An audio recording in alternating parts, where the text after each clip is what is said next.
रायगड किल्ल्यावरील कार्यक्रम आटोपल्यानंतर अमित शहा राष्ट्रवादीचे खासदार सुनील तटकर यांच्या निवासस्थानी स्नेहभोजनाला गेले होते। त्यांच्यासोबत मुख्यमंत्री फडणवीस, उपमुख्यमंत्री अजित पवार आणि एकनाथ शिंदे उपस्थित होते। या स्नेहभोजनाचं निमंत्रण भरत गोगावलेंना सुद्धा होतं, मात्र गोगावलेंनी तटकर यांच्या घरी जाणं टाळलंय। अमित शहा आणि त्यांचा ताफा एका ट्रॉलीमध्ये बसून खाली आला, त्यामध्ये जागा नव्हती, त्यामुळे मागच्या रोपवेला थांबायला लागल्यामुळे स्नेहभोजनाच्या कार्यक्रमात जाता आलं नाही। रायगडमधील व्यवस्था पाहायची होती, त्यामुळे स्नेहभोजनाला उपस्थित राहता आलं नसल्याचं स्पष्टीकरण भरत गोगावलेंनी दिलं।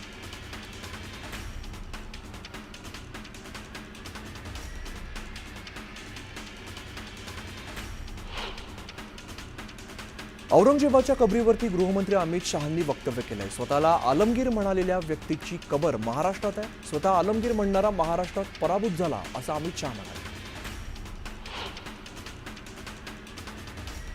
महाराजांचं राष्ट्रीय स्मारक दिल्लीमध्ये होणारच अशी घोषणा मुख्यमंत्री देवेंद्र फडणवीसांनी केली। अरबी समुद्रातील स्मारक कोणत्याही स्थितीत झालं पाहिजे हा प्रयत्न आहे, लवकरात लवकर काम मार्गी लावू असं फडणवीसांनी सांगितलं। अर्थ खात्याकडून आमच्या फाईल्स क्लिअर होत नाहीत अशी तक्रार शिंदेंनी केंद्रीय मंत्री अमित शहांकडे केल्याची चर्चा सुरू आहे। शिंदेंनी शहांची भेट घेत अजित पवारांची तक्रार केली। या चर्चेवरती आता अजित पवारांनी स्पष्टीकरण दिलं। याबाबत मंत्री अमित शहा मला काही बोलले नाही, माझे आणि शिंदेंचे संबंध चांगले असून ते तक्रार करतील असं वाटत नाही अशी प्रतिक्रिया देत अजित पवारांनी तक्रारीच्या बातम्या फेटाळल्या। हनुमान चालीसा पटनाच्या वादानंतर आमदार रवी राणांनी अमरावतीत 111 फूट उंच हनुमानाची मूर्ती बांधण्याचा संकल्प केला होता। या मूर्तीच्या उभारणीचं काम आता अंतिम टप्प्यात आलंय। येत्या 6 महिन्यात केंद्रीय गृहमंत्री अमित शहा आणि मुख्यमंत्री देवेंद्र फडणवीसांच्या हस्ते या मूर्तीचं लोकार्पण होणार असल्याची माहिती रवी राणांनी दिली। अमित शहांनी रायगडमधील माती डोक्याला लावली आणि शत्रू कोण आहे हे ठरवावं असं म्हणत अरविंद सावंतांनी अमित शहांच्या रायगड दौऱ्यावरती निशाणा साधलाय। महाराजांची लढाई मुस्लिमांची होती की मुघलांची होती हे सुद्धा शहांनी ठरवावं असं सावंत म्हणाले। आमदार धनंजय मुंडेंनी परळीत जनता दरबार भरवला। जनता दरबारातून त्यांनी स्थानिकांशी संवाद साधला। प्रकृतीच्या कारणास्तव मुंडे काही दिवस सक्रिय नव्हते, मात्र आता जनता दरबारातून धनंजय मुंडे यांनी जनतेच्या समस्या सोडवण्याच्या सूचना अधिकाऱ्यांना दिल्या। जनसामान्यांच्या कोंडलेल्या भावनांना वाट करून द्यायला आम्ही आलोय असं म्हणत गणेश नाईकांनी अप्रत्यक्षपणे शिवसेनेलाच घरचा आहेर दिलाय। त्यामुळे आगामी ठाणे महानगरपालिका निवडणुकीत महायुतीचं समीकरण नेमकं कसं असेल याकडे सर्वांचं लक्ष आहे। कर्जमाफीवरून राजू शेट्टी आक्रमक झालेत। प्रहार जनशक्तीसारखं आंदोलन करण्याचा इशारा त्यांनी दिलाय। सार्वजनिक कार्यक्रमात जाऊन शेतकऱ्यांना कर्जमाफी का दिली नाही याचा जाब विचारणार असल्याचं शेट्टी म्हणाले। सिल्लोड तालुक्यातील अजिंठा इकडे आमदार अब्दुल सत्तार यांच्या पुढाकाराने अजिंठा उपकेंद्रात रोहित्र बसवण्यात आलं। त्यामुळे 14 गावं भारनियमन मुक्त होणार असून शेतकऱ्यांना दिवसा वीज मिळण्याचा मार्ग आता मोकळा झालाय। कराडच्या 150 वर्ष जुन्या ब्रिटिशकालीन कोयना पुलाच्या जागी नवा 4 पदरी पूल उभारला जाणार आहे। आमदार डॉक्टर अतुल भोसले यांच्या प्रयत्नातून नव्या कोयना पुलासाठी 50 कोटींच्या निधीचं मंजूर झालेलं असून पूल सर्वेक्षणाला आता सुरुवात झाली। नागपूर जिल्ह्यातील अवैधरित्या शिक्षक नियुक्ती प्रकरणात नागपूर पोलिसांनी मोठी कारवाई केली आहे। बोगस कागदपत्रांच्या आधारावरती मुख्याध्यापक पदास मंजुरी देणारा उपसंचालक उल्हास नरडला गडचिरोलीमधून अटक केली। पुण्यात महावितरणचा कर्मचारी असल्याचं सांगत तिघांनी दुकानदाराला फसवण्याचा प्रयत्न केला। दरम्यान पैसे उकळणाऱ्या 3 भामट्यांना सतर्क नागरिकांनी बेदम चोप दिलाय। त्यानंतर 2 भामटे पसार झाले असून एकाला हडपसर पोलिसांच्या ताब्यात दिलंय। दहशत माजवण्यासाठी रील करणं एका तरुणाच्या चांगलंच महागात पडलेलं आहे। छत्रपती संभाजीनगर शहरातील हर्सुल परिसरात एका तरुणाने दहशत निर्माण करण्यासाठी पोलीस व्हॅनसोबत रील व्हायरल केलं। हे रील व्हायरल झाल्यानंतर हर्सुल पोलिसांनी त्याला तात्काळ ताब्यात घेत त्याला पोलिसी खाक्या दाखवला। छत्तीसगडमध्ये सुरक्षा दलाच्या जवानांनी सतर्कता दाखवत माओवाद्यांचा मोठा कट उधळलाय। सुरक्षा दलाला लक्ष्य करण्यासाठी आयईडी स्फोटकं पेरून ठेवली होती। दरम्यान बॉम्बशोधक पथकाने स्फोटकं निकामी केल्याने मोठा अनर्थ टळलाय। गडचिरोलीच्या देऊळगावमधील आदिवासी विभागाच्या कार्यकारी संस्थेत घोटाळा झाल्याचा आरोप करण्यात येतो। यात बारदाना खरेदीत 2.25 कोटींचा घोटाळा झाल्याची चर्चा आहे।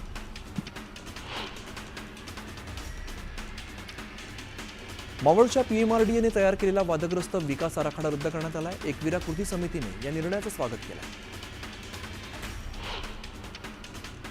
यवतमाळ जिल्ह्यात गेल्या 2 दिवसांपासून वादळी वाऱ्यासह तुरळक स्वरूपाचा पाऊस पडतोय. दरम्यान आज राळेगाव इकडे वादळी वाऱ्यासह झालेल्या पावसामुळे 2.5 एकरातील केळीची झाडं उद्ध्वस्त झाली, त्यामुळे शेतकरी हवालदिल झालाय.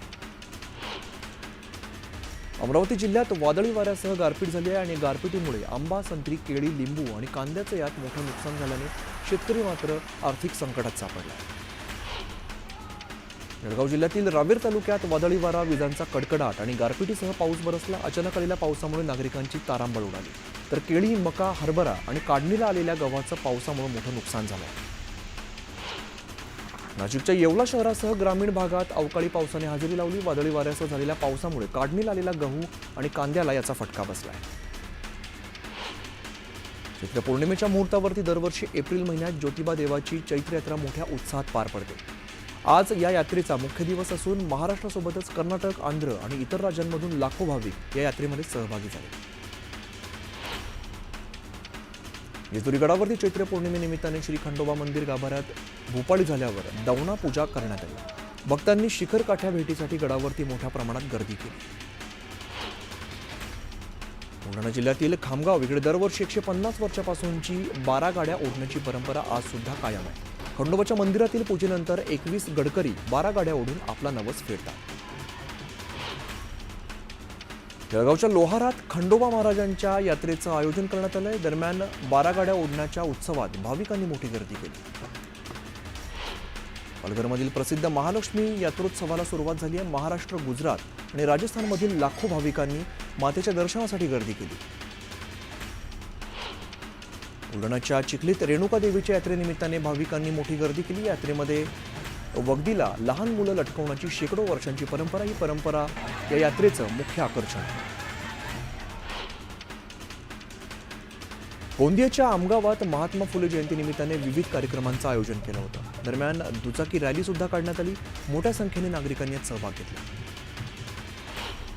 श्री क्षेत्र गहिनीनाथ गडाच्या फिरत्या नारळी सप्ताहाला सुरुवात झाली आहे. शिरूरच्या घाटशील पारगाव इकडे भव्य सोहळा सुरू झालेला आहे. यावेळेला हेलिकॉप्टरने पुष्पवृष्टी करण्यात आली. खानदेश कुलस्वामिनी आदिशक्ती एकविरा देवीच्या रथोत्सवाला मोठ्या जल्लोषामध्ये सुरुवात झाली. यावेळेला खासदार शोभा बच्छाव, आमदार अनुप अग्रवाल यांच्या हस्ते रथाची विधिवत पूजा करण्यात आली. दापोलीच्या केळशी गावात केळशी महालक्ष्मीची यात्रा उत्साहात संपन्न झाली. यात्रेमध्ये भाविकांनी मोठ्या संख्येने सहभाग घेतलाय, तर पारंपरिक पद्धतीने यात्रेमध्ये रथ मानकऱ्यांनी ओढलाय. मावळ तालुक्यातील जिल्हा परिषदेच्या 271 शाळांमध्ये महावाचन उपक्रम राबवण्यात आला. वाचनाची आवड निर्माण करण्यासाठी हा उपक्रम राबवण्यात आला. भारतरत्न डॉक्टर बाबासाहेब आंबेडकर यांच्या 134व्या जयंतीनिमित्ताने भुसावळ शहरातील मुख्य मार्गापासून आंबेडकर पुतळ्यापर्यंत आकर्षक विद्युत रोषणाई करण्यात आली. शिरूर तालुक्यातील कवठे येमाई या गावातील श्री येमाई देवीची यात्रेनिमित्ताने देवीची पालखी मिरवणूक वाजत गाजत करण्यात आली. मोर, घोडा आणि पारंपरिक तालवाद्य वाजवून निघालेल्या पालखीने सर्वांचं लक्ष वेधून घेतलं. सिल्लोडमध्ये आंबेडकर जयंतीनिमित्ताने बाजारपेठा सजल्या. त्यावेळेला भीम जयंतीनिमित्ताने साहित्य खरेदीसाठी नागरिकांनी गर्दी केली. खेडहून अंबेजोगाईकडे जात असताना मुंबई गोवा महामार्गावरील खेड फाट्यावर एसटी बस अडवून कारमधून असलेल्या 3 तरुणांनी एसटी ड्रायव्हरला बेदम मारहाण केली. या मारहाणीचा व्हिडिओ व्हायरल झाला असून 3 जणांविरोधात खेड पोलीस ठाण्यात गुन्हा दाखल झाला आहे. उन्हाळी सुट्टीचा आनंद लुटण्यासाठी पर्यटक कोकणामध्ये दाखल झाले. त्यामुळे कोकणातील समुद्र किनाऱ्यांसोबतच शहरातील रस्त्यांवरती मोठी वाहतूक कोंडी पाहायला मिळते. वाहतूक कोंडीमुळे समुद्र किनाऱ्यावरती सूर्यास्त पाहायला येणाऱ्या पर्यटकांचा हिरमोड झाला. वाहतुकीचे नियम मोडणाऱ्यांविरोधात हिंगोली पोलिसांनी दंडात्मक कारवाई सुरू केली आहे. शहरातील मुख्य भागांसह नांदेड नाका, इंदिरा गांधी चौक या परिसरामध्ये मोठ्या प्रमाणात कारवाई सुरू आहे. पालघरच्या बहाडोलीत पाण्याची पाईपलाईन फुटली आहे. पाईपलाईन फुटल्यामुळे मोठ्या प्रमाणात पाणी वाया जात आहे. तातडीने पाईपलाईन दुरुस्त करण्याची मागणी आता ग्रामस्थ करतात. बुलढाण्याच्या भोसामध्ये दूषित पाण्याचा पुरवठा केला जात असल्याची बाब समोर आली. त्यामुळे नागरिकांच्या आरोग्याला धोका निर्माण झाला. दरम्यान तातडीने स्वच्छ पाण्याचा पुरवठा करण्याची मागणी नागरिक करतायत. सोलापूर ग्रामीण पोलिसांकडून जनता दरबार घेण्यात आला. यावेळेला नागरिकांच्या विविध तक्रारींचं निवारण करण्यात आलं. आगामी काळात सुद्धा जनता दरबार भरवला जाणार आहे.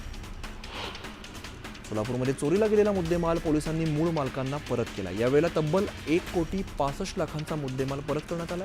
नागरिकांनी पोलिसांचे आभार मानले.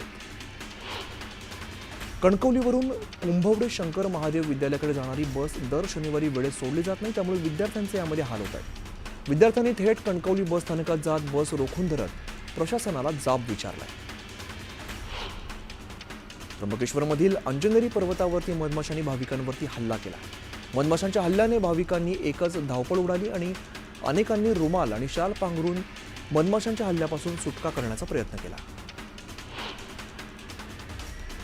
नंदुरबारमध्ये सोसाट्याच्या वाऱ्यामुळे केळीबागेचं मोठं नुकसान झालंय. केळीबागेचं नुकसान झाल्यामुळे शेतकरी चिंतेत सापडला. दरम्यान पंचनामा करण्यासाठी अधिकारी येत नसल्याचा आरोप शेतकऱ्यांनी केलाय.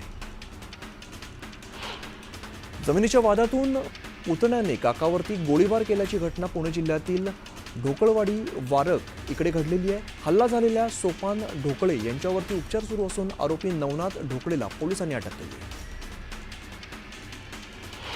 राजगुरुनगरमधून बेपत्ता झालेल्या अल्पवयीन तरुणीची हत्या झाल्याचं निष्पन्न झाले. क्लासला गेली असता लिफ्ट देण्याच्या बहाण्याने एक तरुण संबंधित तरुणीला दुचाकीवरून घेऊन गेला. दरम्यान तरुणीच्या डोक्यात आणि तोंडावरती गंभीर वार करून तिचा मृतदेह भीमा नदी पात्रामध्ये फेकून दिला. या हत्येमागचं कारण मात्र अद्याप अस्पष्ट आहे. बदलापूर शहरातून वाहणाऱ्या उल्हास नदीला पुन्हा एकदा जलपर्णीचा विळखा पडलाय.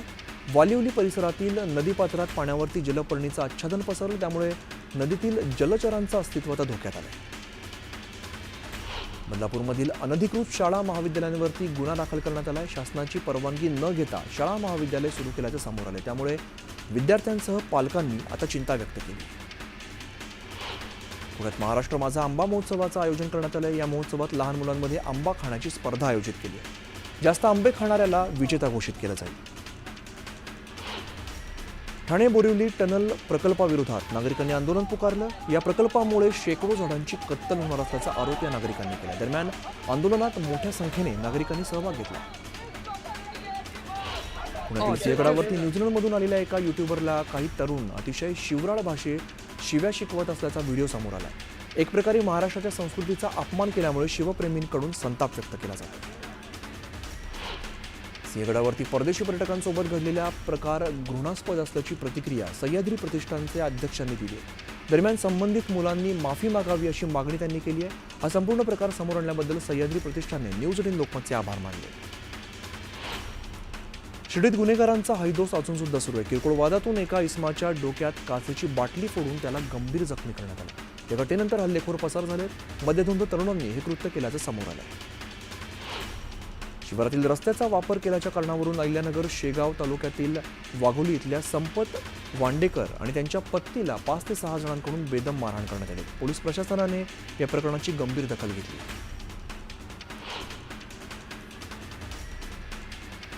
संभाजीनगर शहरातील उच्चभ्रू भागात महिला आणि मुलींची छेड काढणाऱ्या तरुणाला पोलिसांनी अद्दल घडवली. दुचाकीवरून मुलींना छेडणाऱ्या तरुणाला बेड्या ठोकत पोलिसांनी याच भागातून त्याची धिंड काढली.